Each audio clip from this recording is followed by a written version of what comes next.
I was homeless for 8 years. Then I inherited a broken house, and what I found inside shocked everyone. Before we dive into the story, make sure to subscribe and become part of our growing YouTube family. Don't forget to like this video and drop a comment telling me where you're watching from and what time it is. Now, let's begin the story. For 8 years, I learned how to disappear without actually leaving. It wasn't something anyone taught me. It just happened. At first, I used to look people in the eye. I used to wait, just a second longer than necessary, hoping someone might notice me, might stop, might ask if I was okay. They never did, so I adjusted. I learned where to sit so I wouldn't be in the way. I learned how to move through crowded streets without touching anyone. I learned how to exist in the same space as hundreds of people and still feel like I wasn't there at all. That's what the streets do. They don't just take your home. They take your presence, your name, your sense of being seen. After a while, you stop expecting anything different. And that's when survival becomes simple. Not easy, never easy, but simple. Find food. Find a place to rest. Stay out of trouble. Repeat. Every day blurred into the next until time lost its meaning. I stopped counting years after the third one. There was no point. Nothing changed enough to measure. Except me. I changed in ways I didn't notice at first. I became quieter, sharper, more aware. I could read people in seconds who would ignore me, who might throw something away I could use, who I needed to avoid completely. It wasn't a skill I was proud of, but it kept me alive. And on the streets, that's all that matters. That morning felt like every other. Cold air, empty stomach, the dull ache in my chest that never fully went away. I was sitting near the edge of a narrow market alley, watching people pass by with the same distant look I had perfected over the years. Coins clinked softly in my hand. Not many, just enough to remind me that the day wasn't completely lost. I was about to stand up when I heard it. "Are you him?" The voice didn't belong there. It was too careful, too deliberate. I looked up slowly. The man standing in front of me didn't fit the alley.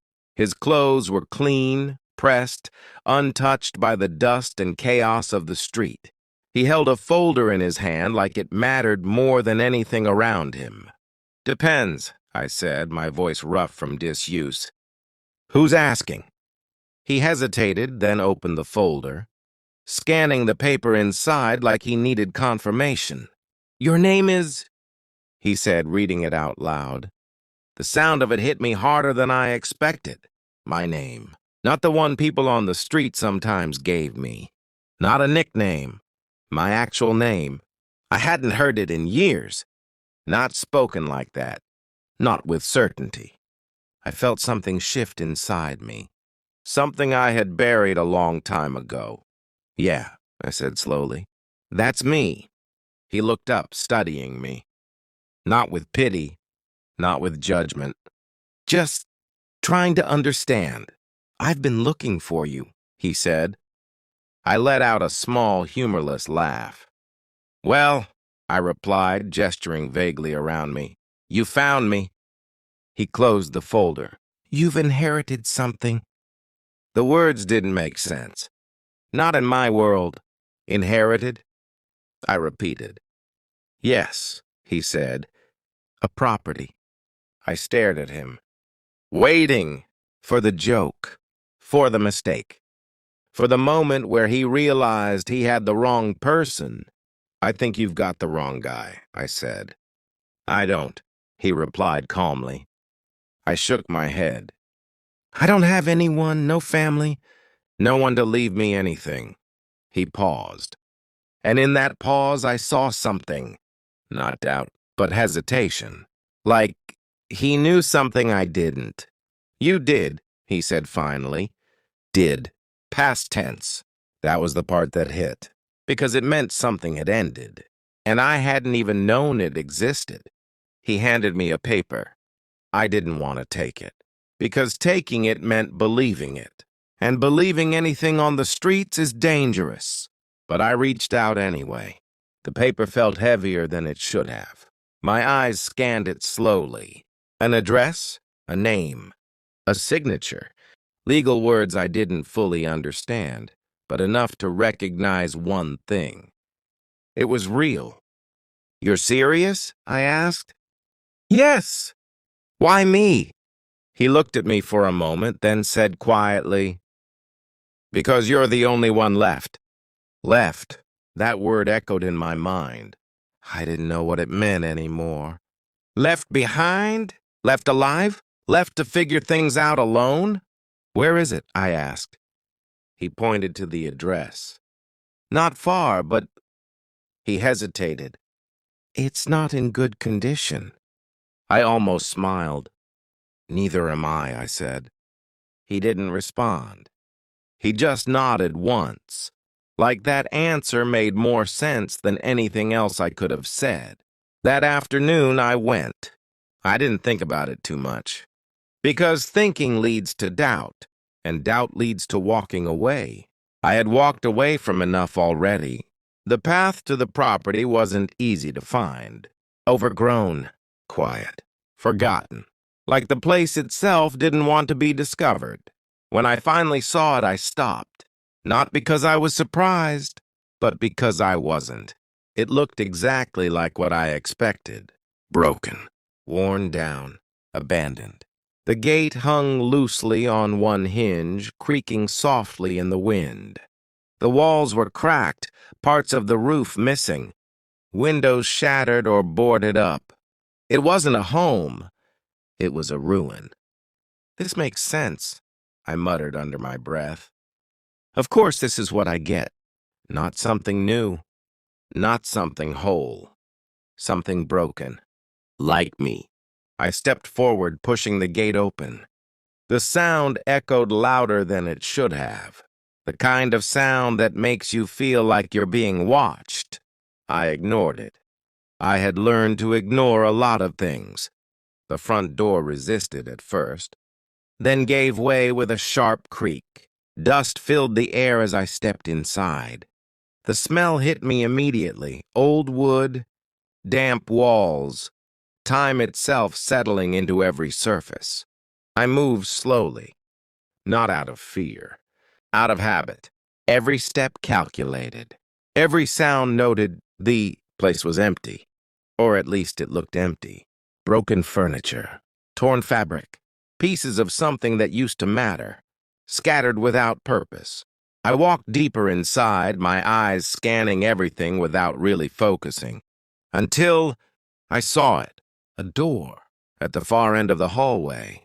Different. Not broken. Not worn. Standing straight while everything else had fallen apart. I stopped. Something about it didn't fit, and that's what made it important. I walked toward it slowly, each step louder than the last. The air felt heavier here, thicker, like this part of the house hadn't been touched the same way the rest had.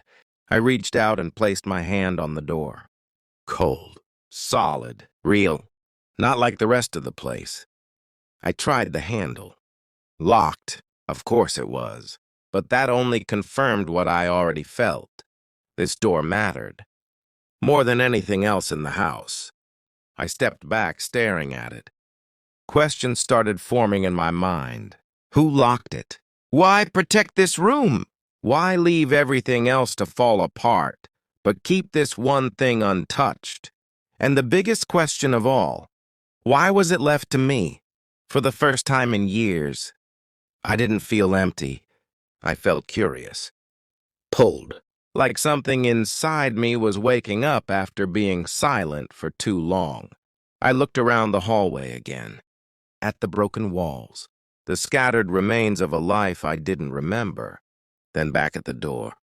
Still closed, still waiting, and in that moment I realized something. This wasn't just a ruin. It was a message. Something had been left behind, not by accident, not randomly, but intentionally, for someone, for me. My hand tightened slightly at my side as I stared at the lock. Whatever was behind that door wasn't just part of the house.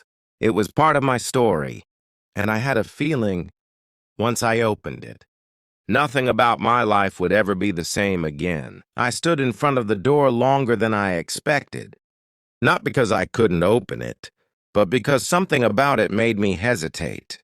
For 8 years, my life had been simple in a harsh kind of way. Every decision was immediate. Eat or don't eat, move or stay, trust or walk away.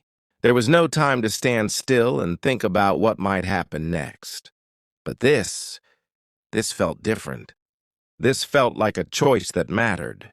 I placed my hand on the handle again, testing it, even though I already knew it was locked. The metal was cold, heavier than it should have been, like it carried weight beyond its shape. "Why protect this?" I muttered under my breath. The rest of the house had been left to decay. Walls crumbled, windows shattered, furniture collapsed into itself. No one had cared enough to stop any of that. But this door, someone had cared. Someone had made sure this one part stayed untouched. And that meant whatever was inside wasn't just important. It was meant to be found. I stepped back, scanning the hallway again, this time more carefully. If there was a locked door, there had to be a key. That's how things worked. At least, that's how I hoped they worked. I moved slowly through the house, paying attention to things I had ignored before. Broken drawers, old cabinets, pieces of furniture that looked useless at first glance. On the streets, you learn something quickly. Nothing is useless until you check it properly. I opened a cracked drawer near the wall. Empty. Another one. Dust and scraps. A third. Nothing. I kept going. Room after room, each one telling the same story. Abandonment, neglect, time doing what it always does when no one stops it. But I didn't stop, because something inside me had changed. Before, I would have walked away, decided it wasn't worth the effort, returned to what I knew. But now I had a reason to stay, and that made all the difference. After what felt like too long, I found it. Not in an obvious place, not sitting out in the open, hidden. Inside a small wooden box tucked beneath a broken shelf. The box itself looked like it had been forgotten, half covered in dust and debris.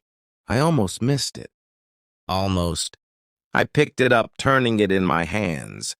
Light, worn, unimportant, at least on the outside. I opened it carefully, and there it was. A small metal key. Simple, plain, but in that moment, it felt heavier than anything I had ever held. I stared at it for a second, my mind quiet. This was it. No more guessing, no more wondering, just a choice. I could leave, walk away, forget this whole thing, go back to the life I understood. Or I could open that door and face whatever was waiting behind it. I closed the box and stood there for a moment longer. Then I made the decision, not because I wasn't afraid, but because I was tired of living like nothing mattered. I walked back down the hallway, each step slower now, not from hesitation, from awareness. The door stood exactly as I had left it, unmoved, unchanged, waiting. I raised the key.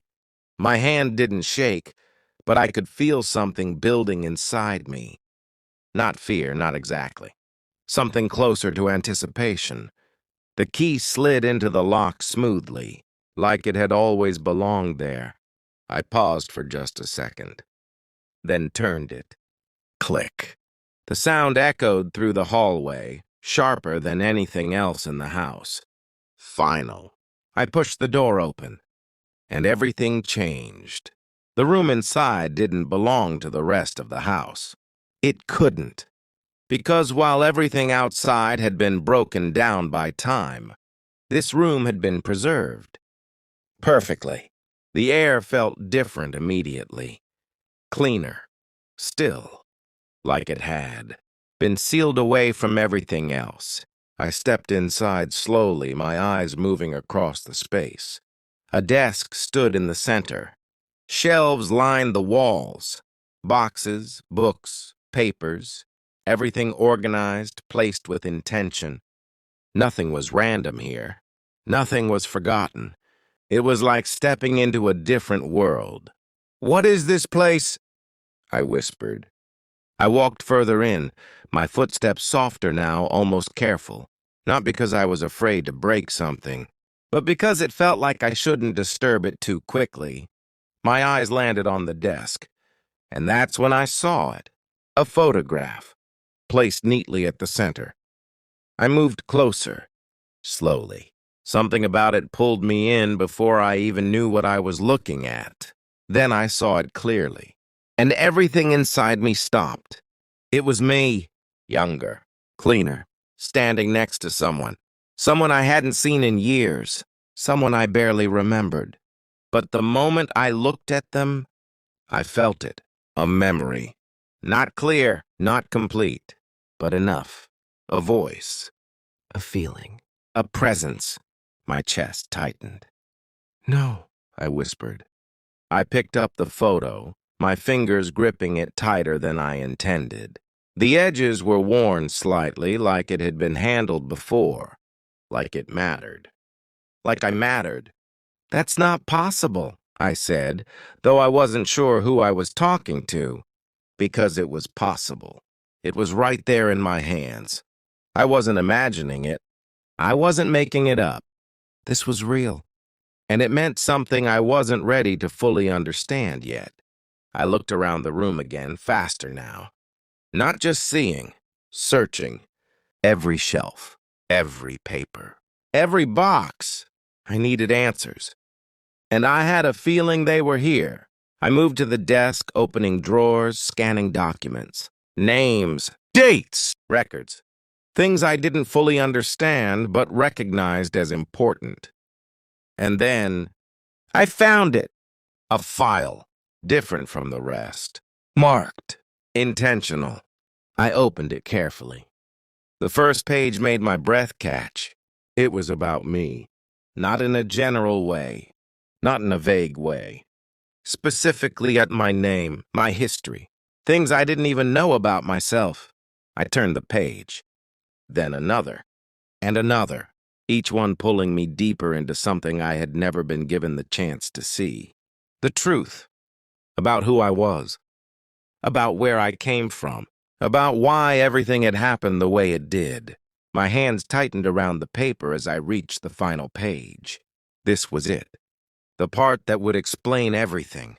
I read it slowly, carefully, making sure I didn't miss a single word. And when I finished, I didn't move. I couldn't. Because the truth wasn't what I expected. It wasn't simple. It wasn't easy. It changed everything. Not just about my past, but about my future. About what I could become. About what had been waiting for me all this time. I lowered the paper slowly, my mind racing. This wasn't an accident. This wasn't random. This entire place, this entire situation had been planned. For me, I looked around the room again. At the preserved space, at the photograph still in my hand, at the life I didn't know I had. And for the first time in 8 years, I didn't feel lost. I felt found. But that feeling didn't come with comfort. It came with something else. Responsibility. Because now that I knew the truth, I couldn't go back to who I was before. And as I stood there trying to process everything, one thought settled into my mind. This wasn't just about discovering what had been hidden from me. It was about deciding what I was going to do with it. And somehow, I knew that was going to be even harder than surviving the streets. I didn't leave the room right away. I couldn't. Not after everything I had just read. For 8 years, my life had been defined by absence. No family, no direction, no sense of belonging. I had learned to accept that emptiness, to build myself around it, to survive without questioning it too much. But now, that emptiness wasn't real. It never had been. It had just been hidden from me. I sat down slowly in the chair by the desk, the papers still in my hands. My eyes moved across the same lines again, as if reading them a second time would make them easier to understand. It didn't. If anything, it made it heavier, because now I wasn't just seeing the truth. I was feeling it. Every decision that had been made before I was old enough to understand. Every step that had led me to the streets. Every moment where I thought I had been completely alone. I wasn't. Someone had been there. Not physically. Not in a way I could see, but in a way that mattered. They had watched. Planned. Prepared. This house. This room. Everything inside it. It hadn't been left behind. It had been left for me. "Why didn't you come back?" I asked quietly, staring at the photograph. The person in it couldn't answer. But somehow, I felt like they already had. Because the truth wasn't about why they weren't there. It was about what they had done instead. They had made sure that one day, I wouldn't be lost anymore. I leaned back in the chair, exhaling slowly. For the first time in years, my mind wasn't focused on survival. It was thinking beyond the next hour, the next day. It was thinking about something I had never allowed myself to consider before. A future. The thought felt unfamiliar, unstable, but also strangely real. I looked around the room again, this time differently. Not as someone searching for answers, but as someone beginning to understand what those answers meant. The books weren't random. The documents weren't just records. They were tools, guides, opportunities. Everything here had a purpose, and that purpose was me. I stood up slowly, placing the papers back on the desk with more care than I expected from myself. For 8 years, I had lived without ownership of anything. Nothing belonged to me. Not a place, not an object, not even a future. But now, this room did. This house did. This chance did. And that changed something inside me. I stepped out of the room and into the broken hallway again. But it didn't look the same anymore. Before, I saw ruin. Now, I saw work, possibility, a beginning. The walls were still cracked, the floor still unstable, the air still heavy with dust. But none of that felt permanent anymore. Because I wasn't just passing through, I was staying. The decision came quietly. Not dramatic, not forced, just clear. I wasn't going back to the streets, not because I couldn't, but because I didn't belong there anymore. That version of me, the one who survived without asking questions. He had gotten me this far, but he wasn't the one who would take me forward. And for the first time, I was ready to move forward. The first few days were the hardest, not physically, mentally, because every time I picked up something broken, every time I tried to fix a wall or clear a space, a part of me whispered, "You don't know how to do this. You're not meant for this. This isn't your world." But I ignored it. The same way I had ignored doubt when I was surviving. Because doubt doesn't decide anything. Action does. So I worked. Slowly. Imperfectly. But consistently. I cleaned the floors first. Cleared the debris. Opened the windows to let fresh air in. The light changed everything. The house didn't feel as heavy anymore. It didn't feel forgotten. It felt awake. I moved on to the walls. The broken furniture. Anything I could fix, I fixed. Anything I couldn't, I adapted. And with every small improvement, something inside me shifted. I wasn't just repairing a house. I was rebuilding myself. Day by day, piece by piece. People started noticing. At first, it was just distant glances, then longer looks. Then, questions. "You're living there?" Someone asked from the path one afternoon. I nodded. They looked surprised, like they couldn't connect what they saw now with what they had seen before. "That place was abandoned," they said. "Not anymore," I replied. They didn't laugh. They didn't argue. They just stood there for a moment, trying to understand something they hadn't expected. That someone like me Could change something like that. Weeks passed. Then more. The house began to take shape. Not perfect, not complete, but alive. And for the first time in 8 years, I had something I had never truly had before. Stability. A place where I could wake up and know I would still be there the next day. A place where I didn't have to disappear, where I didn't have to pretend I didn't exist. I stood outside one evening looking at the house as the light spread across it. The broken edges were still there, the signs of what it had been still visible. But now, there was something else. Effort, care, purpose. I turned slightly, looking back through the doorway toward the hidden room. I hadn't changed it. Not a single thing. It stayed exactly as I found it, not because I was afraid to touch it, but because it reminded me of where I came from, of what I didn't know, of what I had been given, and of what I was choosing to do with it. I took a slow breath, letting the moment settle. For so long, I had believed I was abandoned, left behind, forgotten.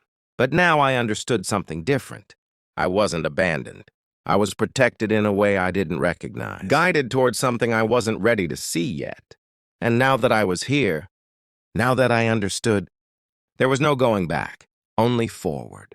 I stepped down from the entrance and walked a few steps into the open space in front of the house. The air felt different now, lighter, clearer, like it matched the way I felt inside. For the first time in years, I wasn't just surviving. I was building, becoming, changing, and as I stood there, looking at everything I had created from something that had once been nothing, one thought stayed with me. This house didn't just change my life. It revealed who I was always meant to become.